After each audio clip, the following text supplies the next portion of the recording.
আসসালামু আলাইকুম, welcome back to my channel zesty cooking video. আমাদের আজকের রেসিপি পায়েস। পায়েস তো সবাই রান্না করতে জানে, তবে আমার মতো এভাবে রান্না করলে মুখে লেগে থাকবে। তবে কথা না বাড়িয়ে চলে যায় মূল রেসিপিতে।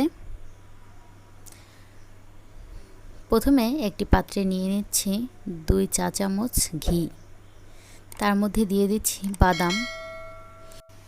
এখানে আমি 2 ধরনের বাদাম ব্যবহার করেছি, আপনারা আপনাদের পছন্দ অনুযায়ী যে কোনো ধরনের বাদাম ব্যবহার করতে পারেন। এ পর্যায়ে দিয়ে দিচ্ছি কিশমিশ। কিশমিশ অনেক সময় টক হয়ে থাকে, আর এভাবে যদি ভেজে রান্না করা যায় তাহলে কখনোই দুধ কাটবে না। তুলে নিয়ে একই পাত্রে দিয়ে দিচ্ছি দুধ। এখানে আমি 2 লিটার দুধ ব্যবহার করেছি। দুধ আগে থেকে জাল করা ছিল, তাই এই পর্যায়ে খুব বেশি জাল করতে হবে না। দুধ জাল করার সময় নিচে যেন লেগে না যায়, সেজন্য নেড়ে নেড়ে জাল করতে হয়, মাঝে মাঝে নাড়তে হবে। 2 লিটার দুধে আমি 2 মুঠ চাল দিয়েছি। কতটুকু দুধে কতটুকু পরিমাণ চাউল দিতে হবে এটা অনেক গুরুত্বপূর্ণ একটি বিষয়। 1 লিটার দুধে 1 মুঠো চাউল দিলে পায়েসটা পারফেক্ট হবে। আমরা অনেকেই জানি না কতটুকু দুধে কতটুকু চাউল দিতে হয়, যে কারণে অনেক সময় পায়েসটা পাতলা অথবা ঘন হয়ে যায়। এ পর্যায়ে দিয়ে দিচ্ছি 2 টুকরো তেজপাতা, 2-3 টুকরো দারচিনি, দিয়ে দিচ্ছি এলাচ। কিছুক্ষণ জাল করে নেব, তারপর এগুলো আবার তুলে ফেলে দেব, শুধুমাত্র ফ্লেভারের জন্য।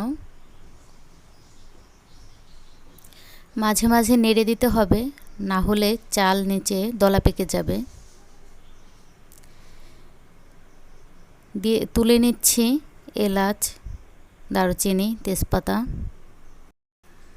দুধের মধ্যে চাউল দিয়ে জাল করার পর কখন চিনি দিতে হবে এটাও একটি গুরুত্বপূর্ণ বিষয়।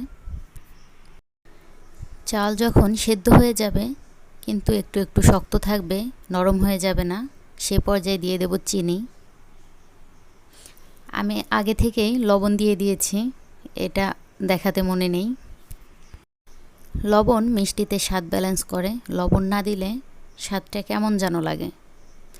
তাই সবাই চেষ্টা করবেন লবণ দিয়ে খাওয়ার।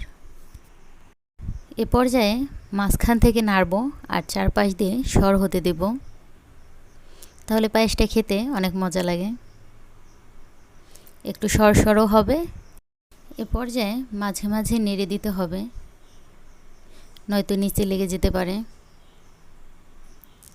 দেখুন চাউলগুলো আস্তে আস্তেই আছে, গলে যায়নি।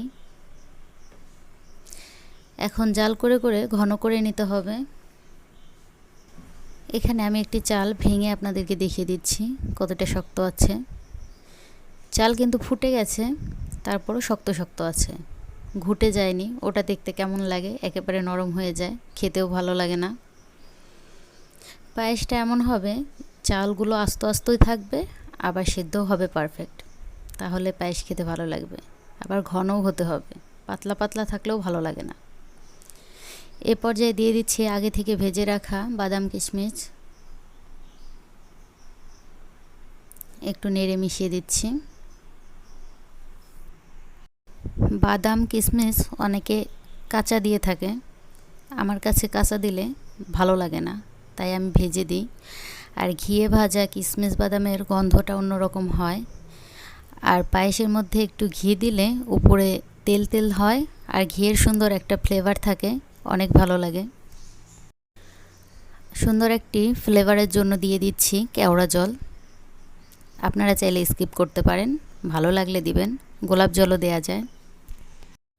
এই তো তৈরি হয়ে গেল মজাদার সুস্বাদু পায়েস। ভিডিওটি ভালো লেগে থাকলে অবশ্যই লাইক কমেন্ট শেয়ার করবেন। আসসালামু আলাইকুম, আল্লাহ হাফেজ।